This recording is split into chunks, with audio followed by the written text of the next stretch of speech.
ఏ బాటైనా పర్వాలేదంట, సమయంతో సాగటమే మన సింపుల్ సిద్ధాంతం.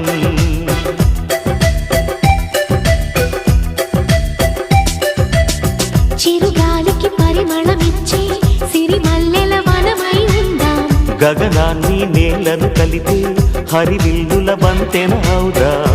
ఆనందం అంటే అర్థం మనమందా, ప్రతి పూట పాటై సాగే హుషారు సరిగమలో.